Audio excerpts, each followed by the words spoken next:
Dear students, आज हम बात करेंगे ह्यूमन फीमेल रिप्रोडक्टिव सिस्टम की। जैसा कि आप जानते हैं, हम मेल रिप्रोडक्टिव सिस्टम को डिस्कस कर चुके हैं। आज हम फीमेल रिप्रोडक्टिव सिस्टम की बात करेंगे। तो अगर हम फीमेल रिप्रोडक्टिव सिस्टम की बात करें तो सबसे पहले हम ये बात करना चाहेंगे कि इट इज कंसिस्टेड ऑफ। अब आपको ये बताने जा रहा हूं कि इसके कौन कौन से पार्ट्स होते हैं। तो सबसे पहले ओवरीज। ओवरीज नंबर में 2 होती है, मतलब एक पेयर होती है। उसके बाद ओविडक्ट्स, ये भी एक पेयर होती है। देन यूट्रस, यूट्रस सिंगल होता है। After that cervix and vagina. इसके अलावा एक्सटर्नल जेनिटेलिया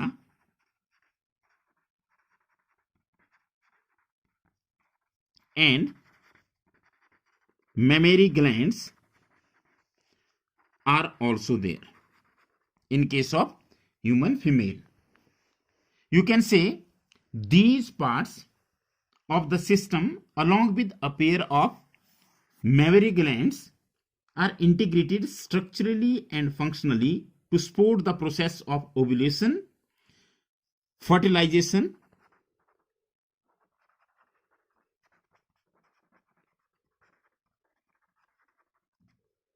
प्रेगनेंसी,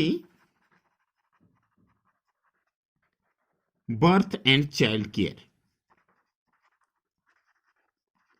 तो अगर हम फीमेल रिप्रोडक्टिव सिस्टम की बात करें तो वहां पर ओव्यूलेशन होती है, एग रिलीज होता है, फिर फर्टिलाइजेशन होती है, प्रेगनेंसी होती है, बर्थ जिसे पार्चुरेशन कहते हैं, और उसके बाद चाइल्ड केयर। तो ये फीमेल रिप्रोडक्टिव सिस्टम के साथ एसोसिएटेड है सारे फंक्शंस। तो अब हम सबसे पहले बात करते हैं ओवरीज की। Now what are ovaries? Ovaries are primary sex organs and they produce ovum, and you know this ovum is the female gamete, and in spite of this ovum some steroid hormones are also secreted by ovaries, and these hormones are called as ovarian hormones, and these ovaries are located on the east side of pelvic region, that you can see in the lower abdomen, and the size of ovary is about 2 to 4 centimeter in length. तो अगर हम बात करें कि ये आप इस diagram में देख सकते हैं, ये हमारे पास ओवरीज है, and one on each side of the lower abdomen. ये जो स्ट्रक्चर आप देख रहे हैं, ये और ये ओवरीज है, और ये लोअर एब्डोमेन में एक दोनों तरफ होती है, मतलब एक इस तरफ और एक इस तरफ होते हैं। और मैंने आपको बताया कि इनकी जो लेंथ होती है तकरीबन 2 to 4 सेंटीमीटर होती है, और these are connected to pelvic wall and uterus by ligament. आप देख सकते हैं जैसे यहां पे दिखाया गया, कलर्ड पोर्शन दिखाया गया, तो ये एक लिगामेंट है जिसके कारण ये देखो यूट्रस के साथ भी अटैच्ड है और पेल्विक वॉल के साथ भी अटैच्ड रहेगी। तो किसके साथ अटैच्ड होती है? लिगामेंट के साथ, जैसे यहां भी दिखाया गया है और यहां भी दिखाया गया है। अब ovary is covered by a thin epithelium.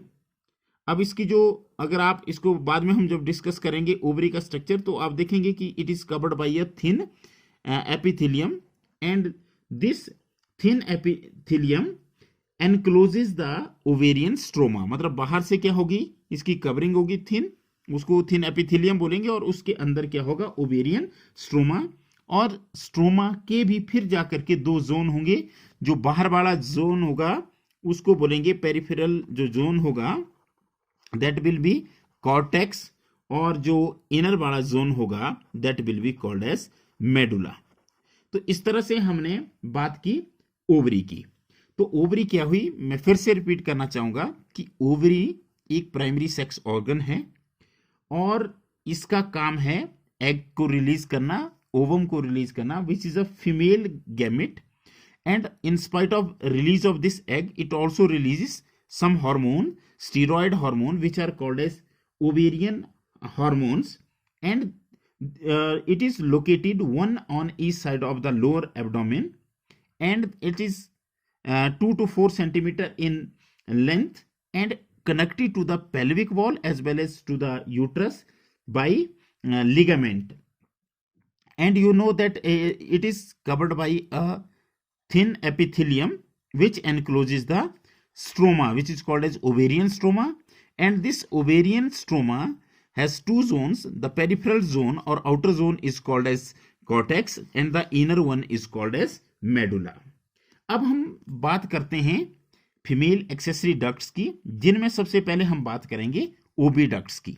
तो ओबीडक्ट्स are 2 in number, means 1 on each side of the abdomen. तो आप यहां देख सकते हैं, यहां से लेकर के यहां तक या यहां से लेकर के यहां तक ये ओबीडक्ट है। अब जो ओबीडक्ट है इसके भी डिफरेंट पार्ट्स होते हैं। अगर हम एक्सेसरी डक्ट्स की बात करें तो एक्सेसरी डक्ट में ओबीडक्ट्स भी आती है, यूट्रस भी आता है और वेजाइना भी आता है। मतलब अगर हम एक्सेसरी डक्ट की बात करें फीमेल रिप्रोडक्टिव सिस्टम के केस में, तो ये ओबीडक्ट है, ये inverted pear shaped structure uterus है और ये वेजाइना है। ये तीनों मिलकर के क्या बनाते हैं, एक्सेसरी डक्ट्स बनाते हैं। अब हम बात करते हैं ओबीडक्ट की। तो ओबीडक्ट तकरीबन 10 to 12 सेंटीमीटर लॉन्ग होती है and extends from the periphery of each ovary to the uterus. आप देखेंगे कि ये ओवरी का पेरिफेरल पार्ट है, बाहर वाला पार्ट है, यहां से लेकर के ये यूट्रस तक एक्सटेंड करती है जो ओविडक्ट होती है। इसको फैलोपियन ट्यूब भी कहा जाता है। कहां से एक्सटेंड करती है, from the periphery of the ovary to the uterus. अगर हम इसको देखें, अब इसके पार्ट्स देखें तो इसके 3 मेन पार्ट्स होते हैं। Now the part of the oviduct closer to the ovary which is funnel shaped. आप देख सकते हैं ये बड़ा पार्ट, ये देखो ये फनल के आकार का है। अगर हम यहां पे देखें इसको, तो ये फनल के आकार का जो पार्ट होता है ओवरी का, ओविडक्ट का जो ओवरी के नजदीक होता है, that is called as infundibulum. तो इनफंडिबुलम इसका पार्ट होता है जो ओवरी के साथ होता है। अब आप देखेंगे कि इसके एज में फिंगर लाइक प्रोजेक्शंस होती है and these finger like projections are called as fimbriae. तो फिम्बरी क्या हुई, the edges of infundibulum have finger like projections and these projections are called as fimbriae. अब ये फिम्बरी क्या करेगी, आपको पता है कि एग यहां से रिलीज होगा तो इस एग को कलेक्ट करने का काम करेगी। These help in the collection of the ovum after ovulation. तो हमने पहला पार्ट किया ओविडक्ट का, फैलोपियन ट्यूब का, which is funnel shaped and it is close to the ovary and it has edges on its surface, finger like projection, and these projection are called as fimbri. अब इसके बाद हम थोड़ा सा एक broader part की बात करते हैं। अगर इसको हम देखें तो ये एम्पुला है। तो ampulla infundibulum leads to the wider part of oviduct and that wider part of oviduct is called as ampulla. अब एम्पुला के बाद अगर हम बात करें तो जो लास्ट पार्ट है उस लास्ट पार्ट को इस्थमस बोला जाता है। जैसे आपको पता है कि 2 कंटिनेंट्स जब आपस में किसी जमीन के टुकड़े से जुड़े होते हैं तो उसे इस्थमस कहा जाता है। इस्थमस क्या होता है, आप देख सकते हैं कि ये ओविडक्ट का वो पार्ट है जो एम्पुला को कनेक्ट करता है यूट्रस के साथ। तो this part is called as isthmus. This is the last part of the oviduct. It has narrow lumen and it joins the uterus.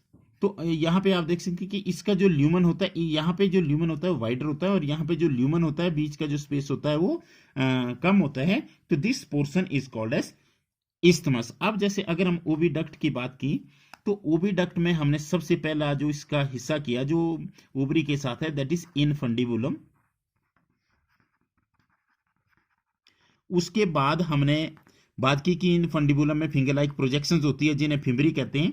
फिर हमने दूसरे हिस्से की बात की दैट इज एम्पुला, और जो लास्ट एम्पुला का जो ल्यूमेन होता है वो ब्रॉडर होता है, वाइडर होता है, और फिर हमने जो लास्ट हिस्सा होता है इसका ओविडक्ट का, that is called as isthmus, और इस्थमस का जो ल्यूमन होता है दैट इज नैरो।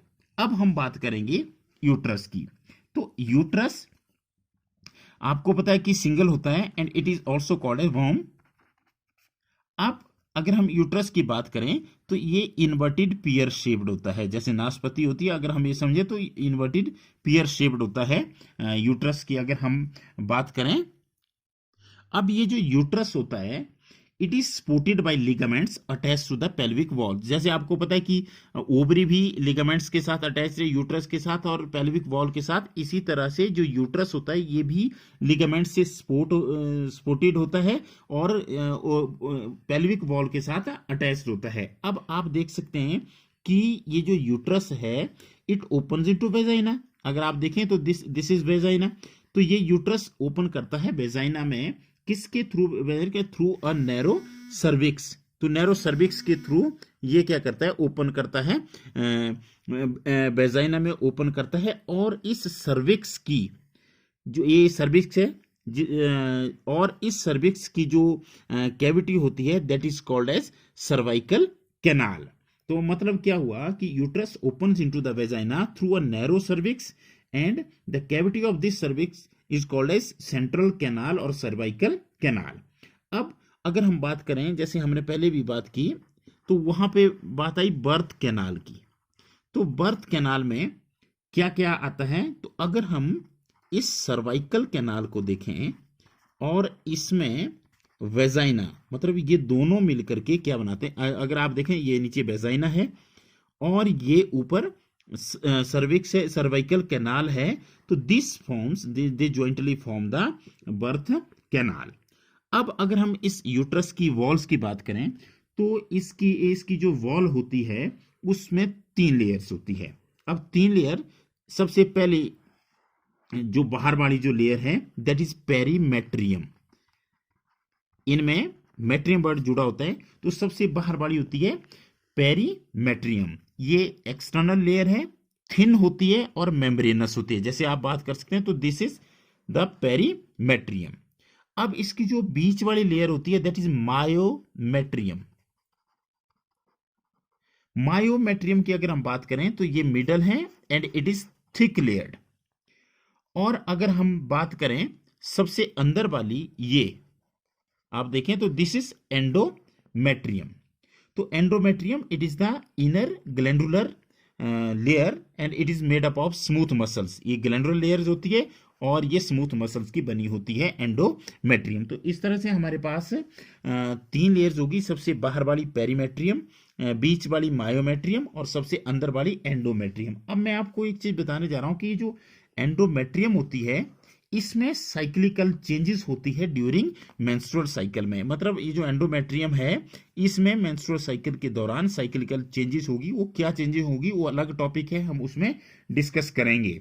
इसके अलावा जो मायोमेट्रियम है, जैसे कि आपको पता है कि ये ब्रॉडर होती है और हाईली मस्कुलर होती है, तो इसमें स्ट्रॉन्ग मस्कुलर कॉन्ट्रैक्शन होती है during parturition, that is during the delivery of the baby. तो आज जो हमने टॉपिक किया उसमें केवल हमने इसकी रिप्रोडक्टिव सिस्टम की बात की, लेकिन अब जो नेक्स्ट वीडियो होगा उसमें हम चर्चा करेंगे एक्सटर्नल जेनिटेलिया और मेमरी ग्लैंड्स की। तो मैं लास्ट में थोड़ा सा रिपीट करना चाहूँगा कि जो फीमेल रिप्रोडक्टिव सिस्टम होता है वो पेल्विक रीजन में होता है और उसमें एक पेयर ओवरीज का होता है, और ओवरी जो होती है they are primary sex organ and they release ovum और you can say female gamete, and some steroid hormones are also released from these ovaries, and there are two oviducts, that is one pair of oviducts having 3 parts in each oviduct,